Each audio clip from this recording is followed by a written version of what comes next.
You're listening to the Woman of Value podcast. You are about to hear the story of a woman who is following her dreams and passions and creating positive change in the world. I had 2 young children at home, and I was working and I was volunteering on, I can't even tell you how many community boards. And a dear friend, a mentor of mine, took me to lunch and suggested that I actually might be more successful repairing the world in the ways that were meaningful to me if I stopped trying to do everything and instead really became clear about who I was and the legacy I wish to create. My guest today is Maria Sirois. She is a master teacher, a facilitator, and an author, and a positive psychologist who focuses on the resilience of the human spirit when under pressure and also during significant transition. She's known for her wisdom, her authenticity, and her humor, and she brings a depth of experience in leadership development and stress management for corporate and nonprofit professionals. So I am so excited to have you here today, Maria. Thank you, Sandy. I love positive psychology. Oh, good. And I've heard you speak many times. We've been on the same summits, and I think that it's such an important field because so many people focus on stuckness and can't. And I grew up with an environment like that. So to me, knowing that there are tools to get out of stuckness is huge. Absolutely. So the first question I always ask is, what does a woman of value mean to you? I think a woman of value, I would look at it from 2 dimensions. The first is the internal dimension, that this woman has a clear sense of her own worth. She's rooted in her values, the ones that mean something deeply to her. And she is clear about what the core of her being is. So there's an authenticity there. There's the capability of reflection and growth, all of it rooted in personal, deeply seated values. From the external perspective, a woman of value, I believe, is someone who contributes less harm and more good to the world on her own behalf and on the behalf of the world. Love it. Internal and external. And take us to your woman of value moment, that aha moment when you realized you needed to claim your own value. I was in my late 30s and I had 2 young children at home, and I was working and I was volunteering on, I can't even tell you how many community boards. And a dear friend, a mentor of mine, took me to lunch and suggested that I actually might be more successful repairing the world in the ways that were meaningful to me if I stopped trying to do everything and instead really became clear about who I was and the legacy I wish to create. And I took him seriously. I trusted him and I took him seriously. And that moment was a pivotal moment in my life where I really came to understand that I did believe I had something valuable to offer the world, but it didn't need to be necessarily on everybody else's terms. That my best capacity was going to be elevated by really being clear about who am I, who might I become, and what am I here to serve. And once I had answers to those questions, I really got clear on, no, thank you, not doing this anymore. I'm moving here. So that sense of question. That sense of becoming first rooted in the respect for my own way of being in the world, that was essential. And I'm sure you speak to so many women who are right now in that same place you were in your 30s, where they're just giving their energy out all over the place and feeling depleted, feeling that their life lacks fulfillment and value. And so a lot of people don't know where to begin. In fact, I just spent some time with a friend of mine who's in her 60s, doesn't like her job, been doing the same work forever, doesn't feel valued. She has all kinds of medical issues, doesn't take care of them, and I'm just looking at this very stuck person. And I said, there's support out there. You don't have to do it all alone. So yeah, take us through like Where do you even begin? Well, I think you begin with noticing. I mean, I had the good fortune of having someone hold up a mirror to me, and I was ready to hear what he had to say. I think many of us really need to begin even sooner than that. And I'm sorry that I didn't, paying attention to our bodies.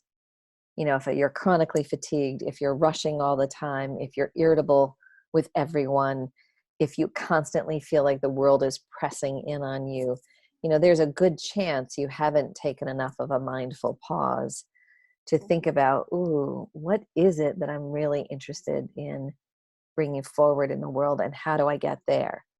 Now, realistically, some of us have considerations that make it difficult to do everything that we want to do, or even anything we want to do in the short term. So it also involves a path and a process. And I think your wisdom is exactly right. We need help. You know, we need a coach or a therapist or a bunch of good buddies who will sort of help us construct the path forward. No one does this well alone. We all need assistance. So first is that mindful sort of reflection on, is this okay? Or have I put myself in crazy town? And second, what is the dream? And third, how can I get help? And fourth, what's the path? Crazy town. Yeah. I've been there a few times. Yeah. We've all been there a few times. We're in good company. Mm-hmm. Yeah, that's wise. And I love that you pointed to the body. I'm beginning to see how much embodiment is important in this work. We as women in particular often function from the head up, and we intellectualize everything and push down things. And I spent so much of my life noticing the gut feelings and this doesn't feel right, and then pushing it down and saying, well, but that's not that important. And I see people do it today. I'm so much better because I've done this work, but it's still a constant process.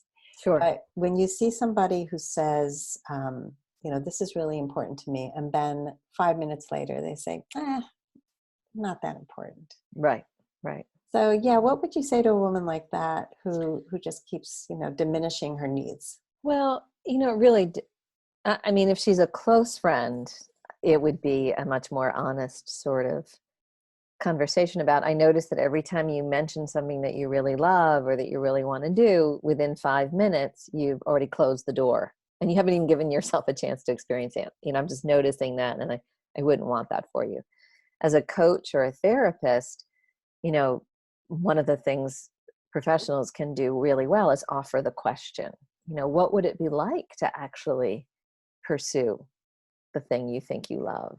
Or what it would be like to invest a little bit more in your dream? What might happen then? Just open the door to exploring what it could look like.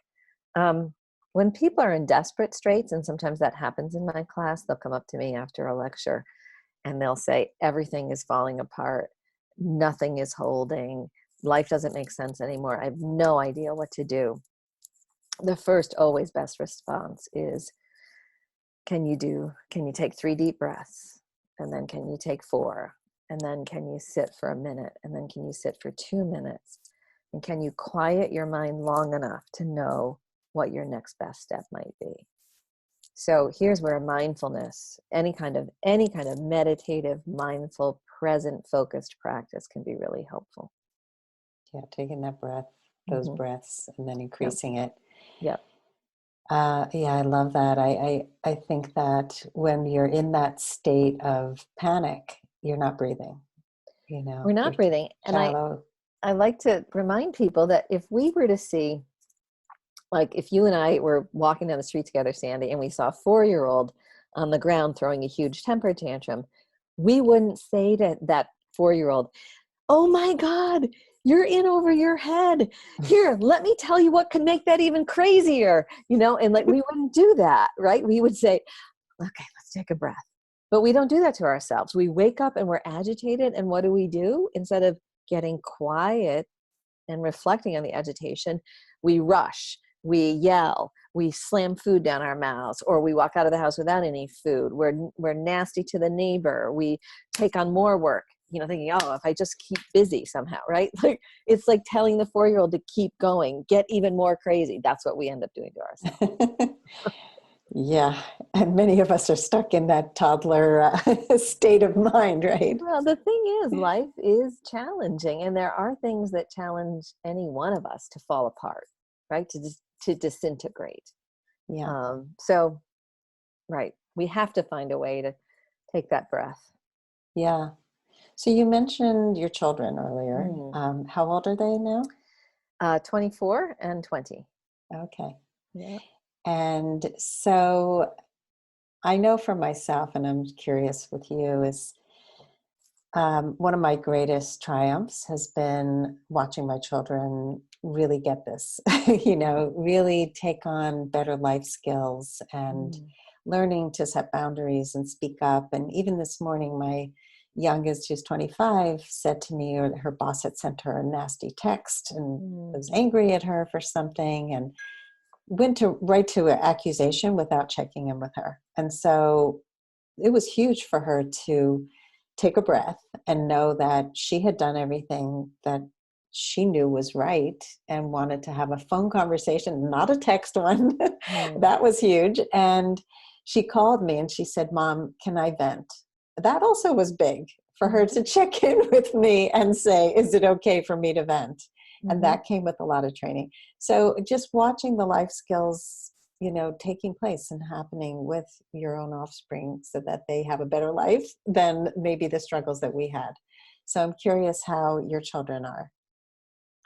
So they are, they're a mixed bag, which is what young adulthood often looks like. My son is in his 3rd year at college. He's doing great academically, and he's also aware of a kind of growing general anxiety about how do you create a life, and is this major really the thing I want to do out in the world, and what does it mean to work full time? Maybe I should stay in school for 20 years, like, so and all normal, all developmentally appropriate. My daughter's 24 and she's been out in the work world for a few years. And what she's coming up against was the same question I came up against, which was, if you're not the kind of person who sort of came out of the womb knowing I want to be a doctor, or I want to work with sick animals, or I want to rescue, you know, babies, if you don't know exactly, then the 20s are often a bit of a fumble. Like, you try this and you try that, and you love that, but it doesn't pay enough, so you can't do that. So you try, and so she's in the middle of that, which, my encouragement to her is keep checking in on any idea about what you love and what you might want to create in the world. And I didn't know at 24. She doesn't seem to know yet at 24. Again, It's, appropriate. yeah, and it's a big question for people in their 30s, 40s, 50s, Mm-hmm. and I think we place a lot of importance on who are you going to be when you grow up? And you have to know Right. early on. Right. And I'm listening to a podcast now from NPR called How I Built It. Oh. And it's about people who invented things like Instagram. And Oh. Steve Madden, how did he become the shoe designer he is today? He's been to jail. He met his wife in jail. I mean, like, really interesting stories about people who were creators who didn't necessarily know who they were going to be when they were Right. growing up. Right. And one particular story I'm listening to now is a woman who developed a company to provide at-home packages of clothing for women who don't like to shop. And it came after like 10 failures of trying other things and really being a little embarrassed that she didn't get into Stanford Business School, and like walking around with all this shame. But meanwhile, she was brilliant. She kept Hmm. persevering and pursuing what is it that really speaks to me. Right. And I think for people who are seekers, there's often a lot of paths that we take, Right. and they're not necessarily the right one, but they're breadcrumbs often that lead Right. us to that path. So Right. yeah, so I think for people who think they have to know, like what words of advice would you give to the ones who think I have to know by now? Yeah. So there is no by now. Like, that framework just doesn't help us, right? We can do our best job to know a little bit more now. So I love the metaphor of following the breadcrumbs. Like, what do you love? What are your skills? What's meaningful to you? So we have a model in positive psychology, a model developed by Tal Ben-Shahar. It's 3 intersecting circles. And one circle is, what are you passionate about? What do you love? Like everything from, I love doing jigsaw puzzles, to I absolutely love spending time with my closest set of friends, to I love World Cup soccer, right? The second circle is, what are your strengths and skills? Like, what are your gifts, skills, talents, but what are also your character strengths, right? Like being compassionate or generous or thoughtful or being prudent. What are your character strengths? And then the third circle is, what's meaningful to you in the world? And I often invite people to fill in those 3 circles, and it takes time. It takes weeks to fill them in and begin to get a sense of, oh, when I step back and look at everything, there's a theme that keeps coming back to me. Like for one person, it might be working with children and not adults. For another, it might be something about teaching. For another, it might be about acts of kindness. Like you just start to notice the themes that intersect in all 3 circles, and that's where you thrive. But it's not a journey that for many of us comes overnight. So few of us are born knowing this is who I am, right? Yeah. And often we're sort of forced into a way of thinking because of family, because it's the aspiration of a parent who never was able to be the Right. doctor. So you be the doctor and I'll live Right. vicariously through you. And you're like, wait a minute, I'm on this path and I don't even like any of this, Yeah, I know. I know. Yeah. And Yeah. I personally, I was an artist, a working artist my whole life. And I was always told, you're really great at art. You're great at art. And so but nobody said, how do you make a living being great at art? Right. So I went into graphic design because it was practical and I hated it. Hated it. It was so narrow. And in those days we didn't have the tools we have today. So I would have the same exact fonts and the same exact, we were making slides for corporate company. And it was just the most boring thing in the world to me. And I wanted to draw and paint and express. Mm. And so I ended up doing that.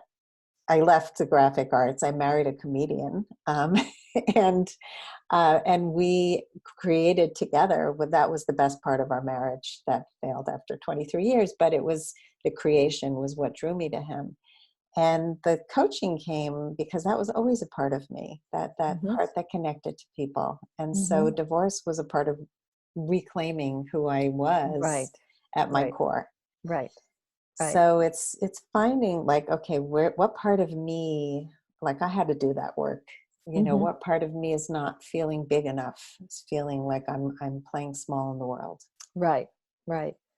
Another way to think about it is, often that part of us comes to us as a sort of really still small voice. Like it doesn't scream. You don't wake up in the morning and there's a scream in your head saying, I have to paint. It's more like, oh, I wish I had time to paint today. And then and so to learn, again, that's where this mindfulness comes in, to learn to listen to that still quiet voice that keeps drawing you back to the same places over and over again, right? Mm. My daughter, I think she's a great photographer. She likes to take pictures. And a lot of people, once they hear that, say, oh, why don't you go into photography? I don't think that's what it's about for her. I think it's about, she loves to focus in on one thing and pay attention and take time with it. And that could be a dog.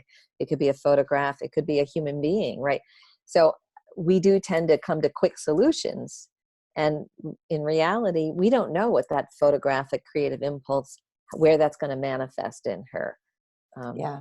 So the other thing I would add into the equation is permission.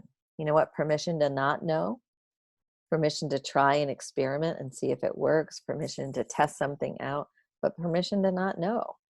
That's a good one. I think the not knowing and not having to have all the answers. Right. There's a real need to know. Oh my God. Oh, I feel like just taking a deep breath around that, Yeah. permission to just not know. Yeah, I often will talk to clients in the relationship sphere who want to know the end of the story before they even get involved.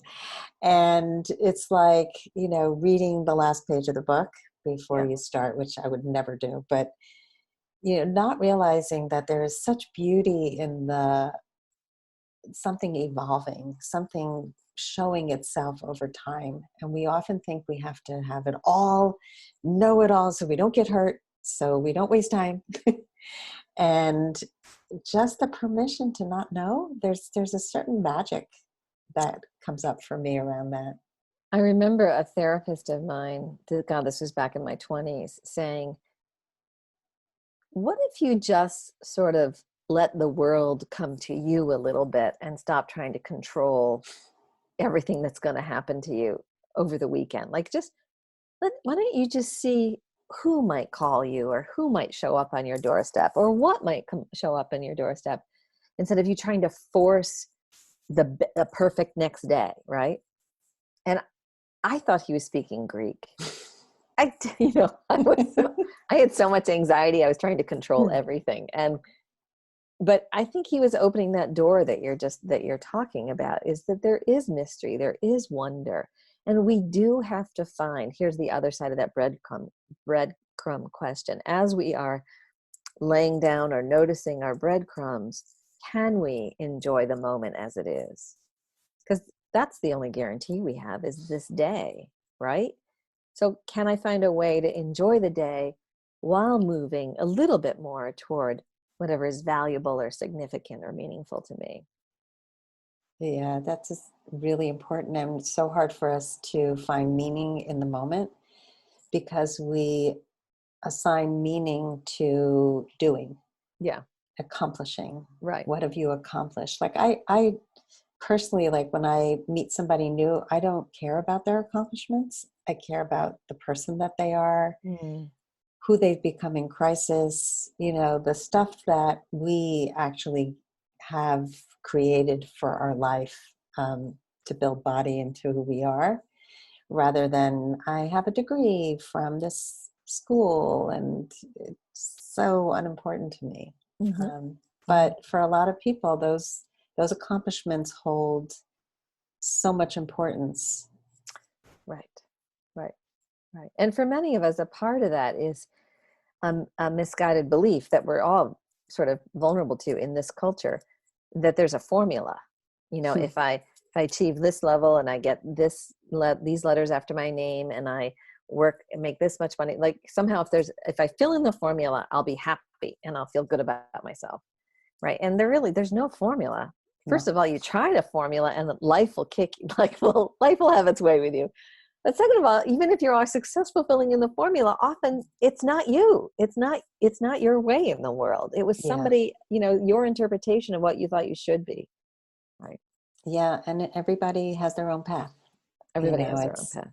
Yeah. something else that Tal Ben Shahar spoke about in his book Happier was the rat racers, the people who are just looking to meet those goals. So they're running a marathon, they're doing, some big accomplishment, and then they get there, and then now what? Now what? And Right. now what? So, and he talks about the importance of enjoying the journey along with the goal. And so that's kind of what we're saying right here. It's like enjoy the moments, Right. enjoy those moments and savor them, Right. because it's not just about getting to the end of the road. Right.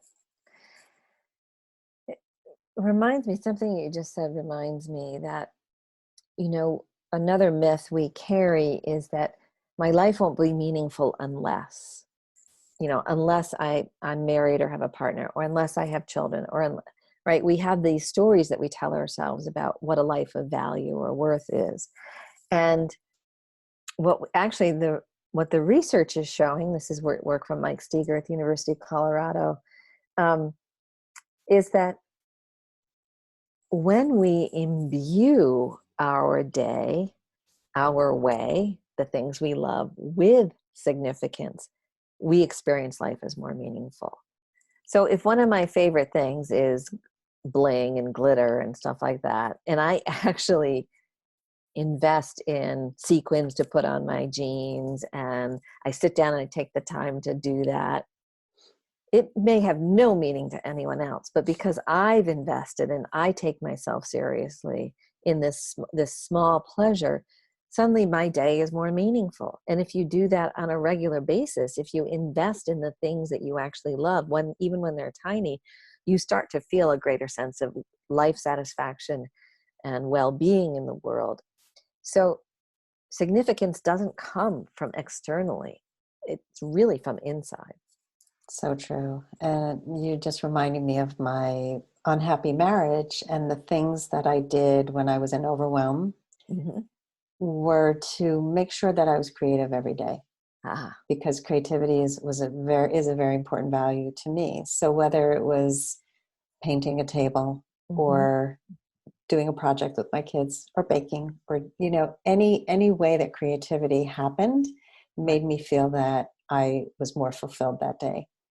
And often I was building towards something. Right. And I watched my daughter, who's a mom of 3 young kids, Mm. and she's a very creative person who has given up a lot of what she used to do to be a amazing mom. And I think, I've talked to her about just making sure she takes some time to do Mm. something that's meaningful to her, so she's not always so tired. Right. Right. It's an important thing, like whatever it Yeah. is to you, if it's reading, if it's whatever. Yeah. And here's the thing, Sandy. Some of us actually know what's good for us.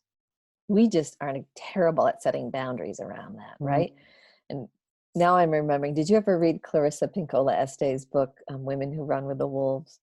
No, it's definitely on my list though. Oh my God, it's like a Bible for people with any sort of creative or generative spirit. And she makes a point over and over again that we ought to be protecting our passionate time, whether that's reading or knitting or painting, as if, it was the most sacred work on the planet.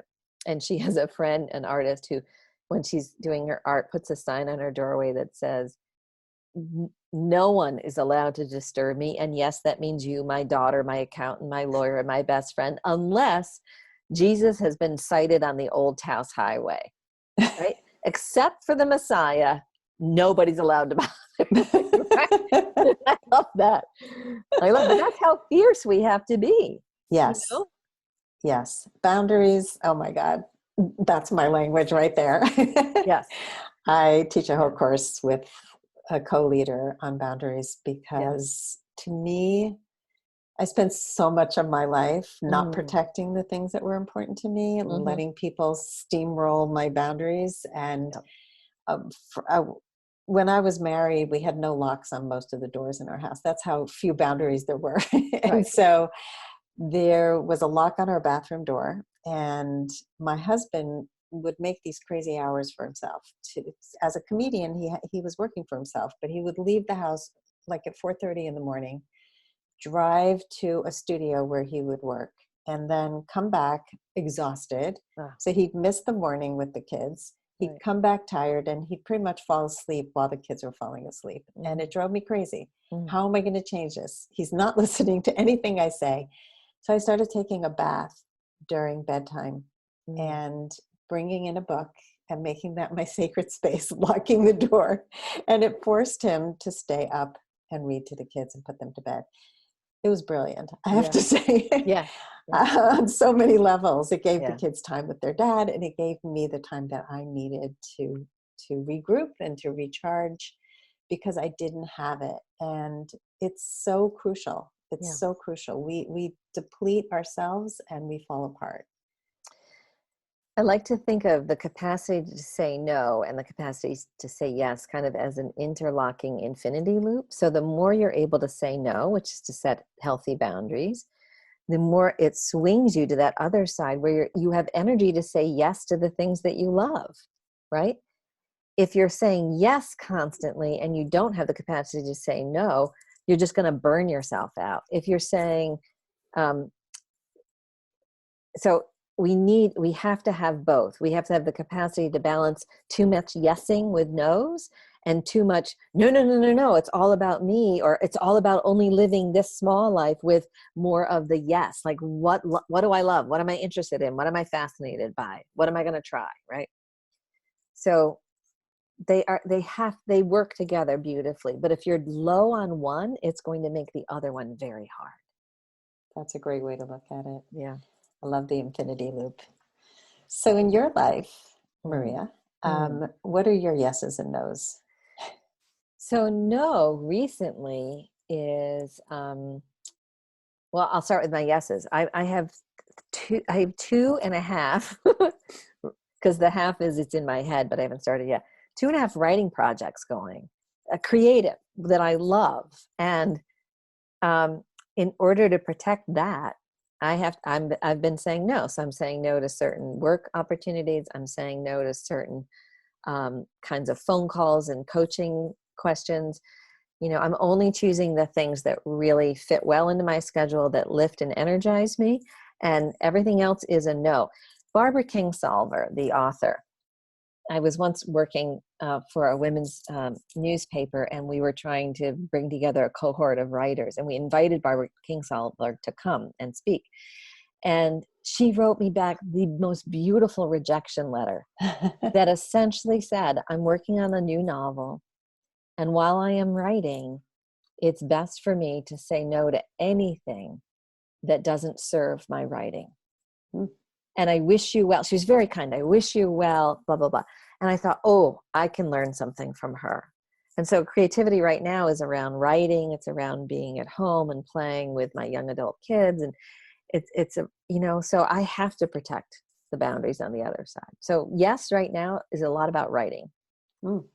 I love that. And I love Barbara Kingsolver is one of my favorites. Yeah. And that's a great example. I think a lot of writers actually have those kinds of boundaries, that they have to say no. And I think as professionals also, a lot of people want to pick your brain. They want to just find out more, like, how did you become successful? And Right. how did you get a TED Talk? And I remember hearing, so somebody who was on my show, Fran Hauser, who wrote The Myth of the Nice Girl. Oh, She is wonderful. And so she talked about how she learned to protect her yeses and nos. But one of the things she ended up doing was creating little, like, mini courses that answered the questions that everybody had. And so she didn't have to say no to everybody. She would just say, go to my website, here's a course. And I think, we find creative ways to do what we need to do. And but it's so important. I mean, my kids, when I got divorced, my kids had been so used to me not having boundaries that they just assumed that I was there to serve their every need. right. And a lot changed, and I had to set down new ways of being. And it was Right. like, we're a team here. We all chip in and get the work done, and let's talk about what you can do, what I will do. And I am not running errands for you during the day. I work full time. You are not to disturb me, and it was just like, whoa, what happened to mom? But over time, they not only respected me, they also learned from how I modeled for them, which makes me very happy. Exactly. Yeah. Exactly. Yeah. So tell us, Maria, what are you creating in the world right now besides your writing? Like, tell us a little bit about your work, your life. So essentially, I'm a psychologist, and essentially, I teach and do training and consultations around the world in the field of resilience. That's my specialty.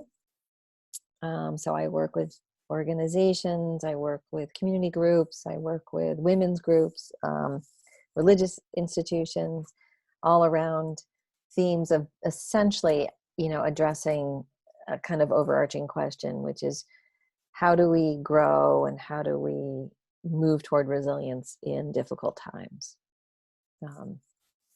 So that's sort of the paid work of my life. The non-paid work of my life is I'm involved in my community. I'm very involved with my young adult children and my boyfriend's young adult children. And I am determined to get back on my road bike because I herniated a disc a couple of years ago.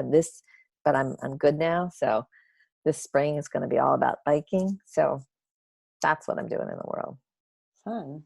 So it's a nice mix Yeah. of balance of a lot of things. Yeah. Resilience work is so important. Mm-hmm. And do you believe that there are people who are just kind of more hardwired for resilience than others? I think we can safely say that some people have a neurochemistry that is hardwired more toward depression and anxiety or rumination and worry, and others less so.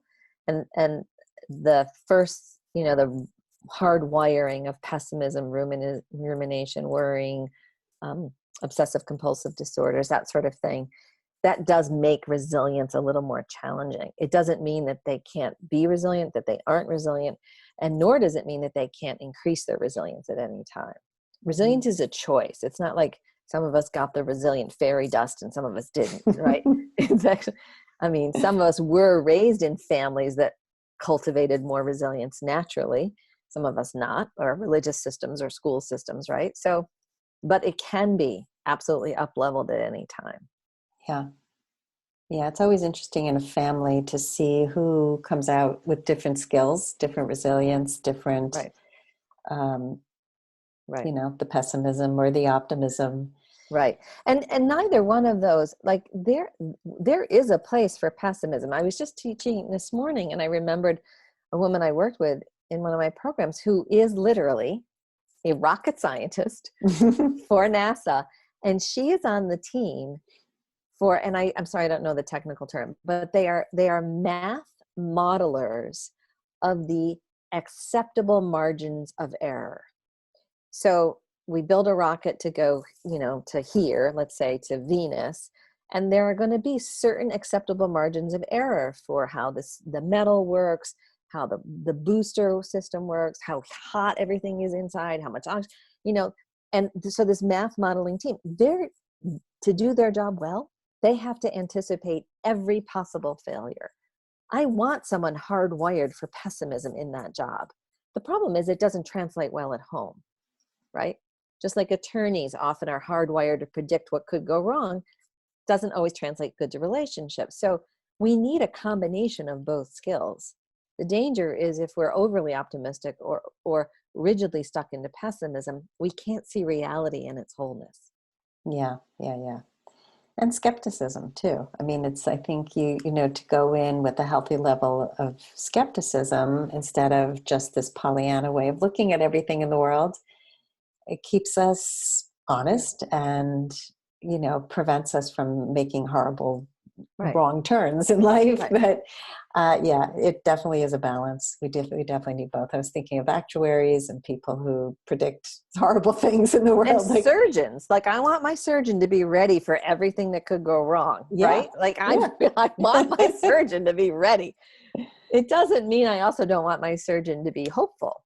Yes. Right. And Let's hope it goes right. The beauty of us as human beings is we are capable of holding both. I am capable, when I got divorced too, I am capable of being wary, of trusting my own instincts about a partner, trusting other people to love me well. I'm capable of being wary and moving forward with optimism at the same time. We can hold both.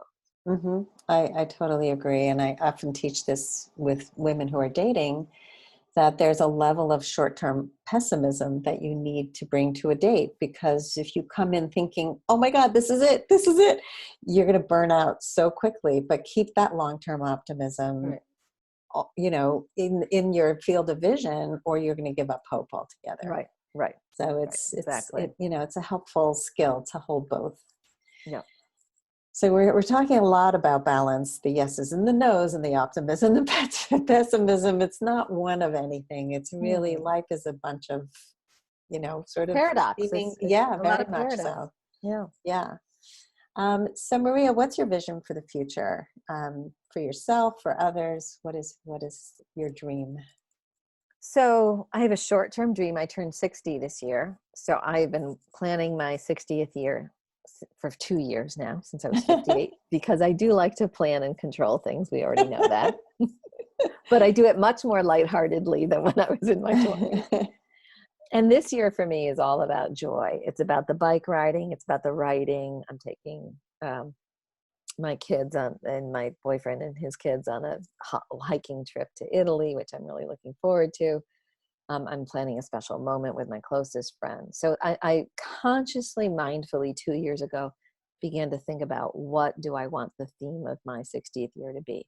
the other theme, so joy is one, and the second theme is generosity. What does it mean to be a generous person at this stage in my life, at this point in my life? It does not mean joining 1,000 boards anymore, right?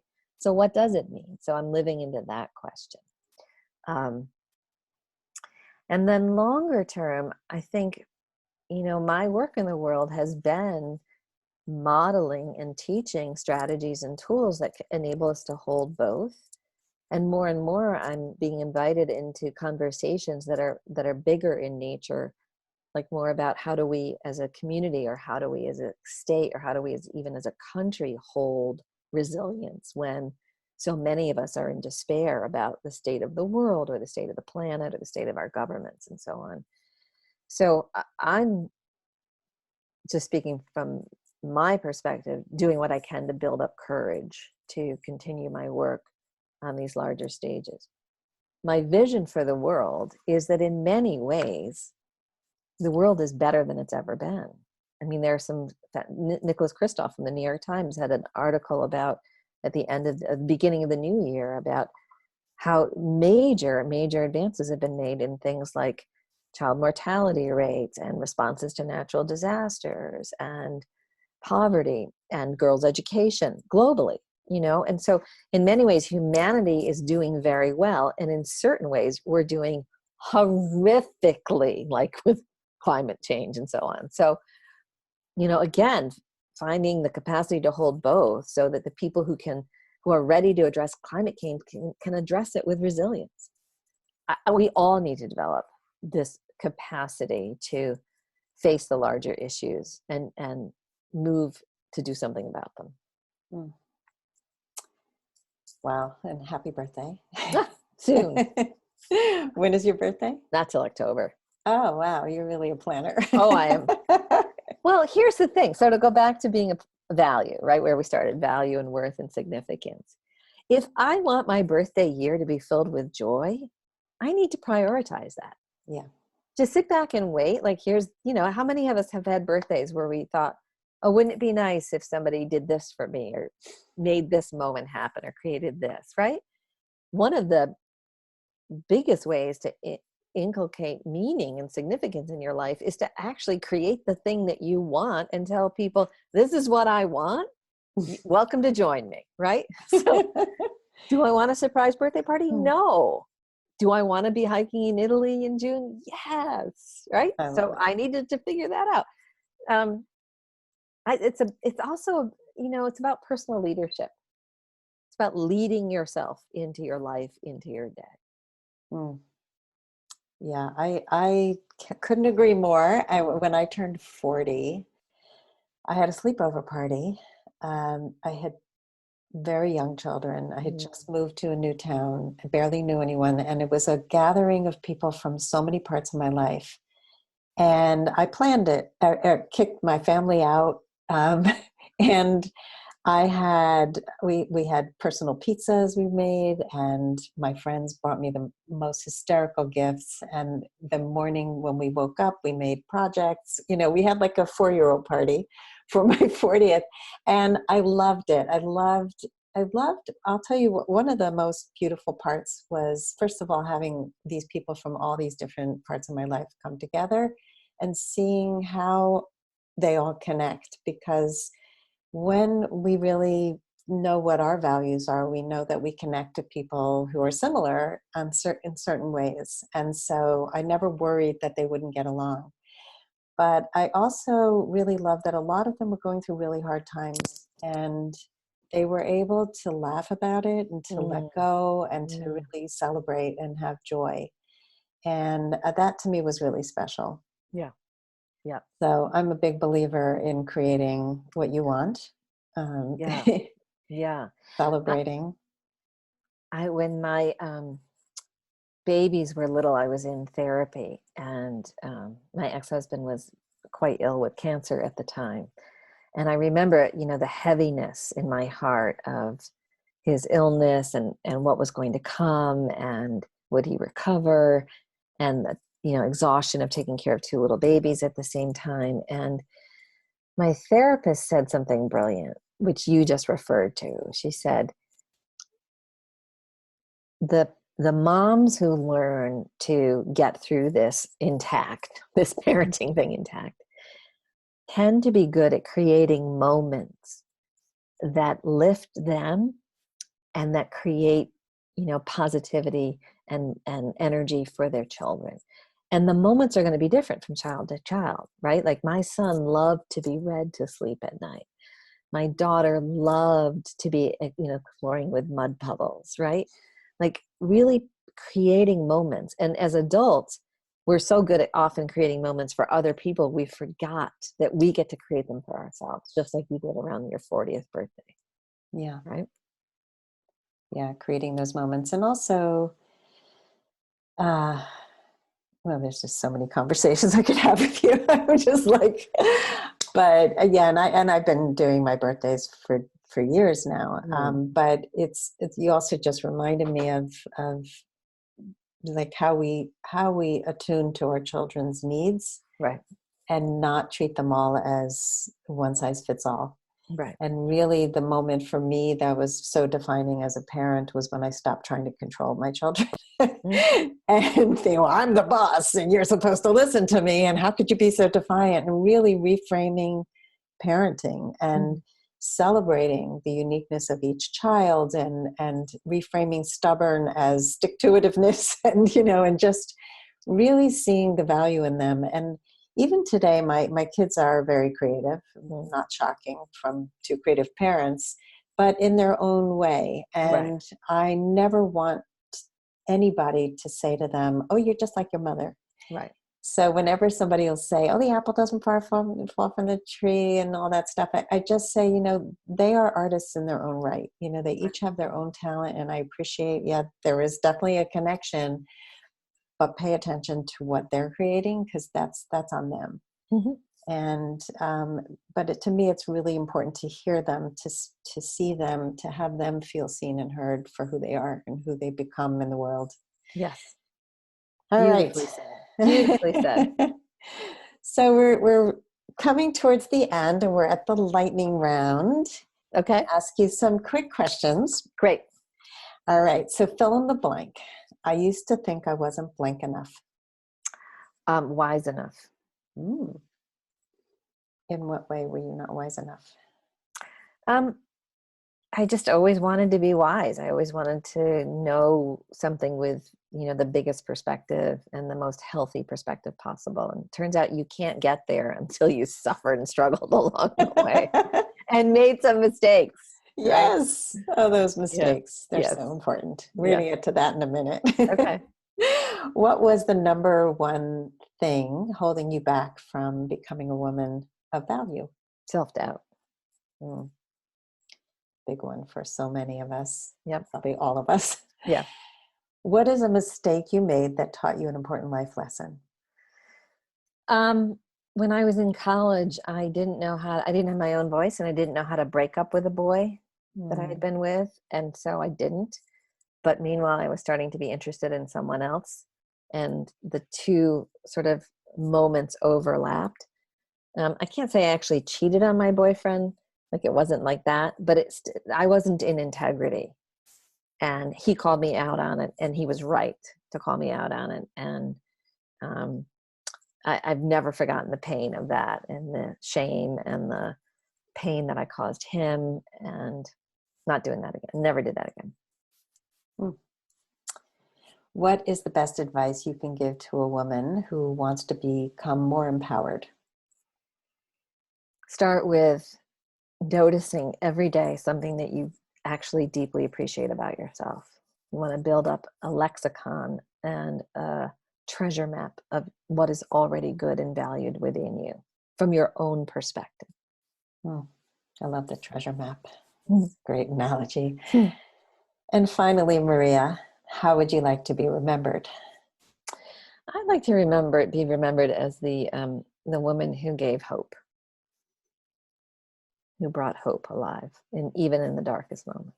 Well, you certainly are that already. And I really enjoyed this conversation so much richness, so many layers of value. And thank you so much. Thank you, Sandy. It's wonderful to be here. If you would like to step more fully into your value, grab a free copy of The Ultimate Guide to Becoming a Woman of Value on my website, thewomanofvalue.com. Just click the link at the top of the homepage. And if you haven't already done so, be sure to click the subscribe button in your listening app. And if there's something in this episode that inspired you, please share it with others, because the more we share these inspirational stories, the more women of value we will have in this world. I'll see you next time.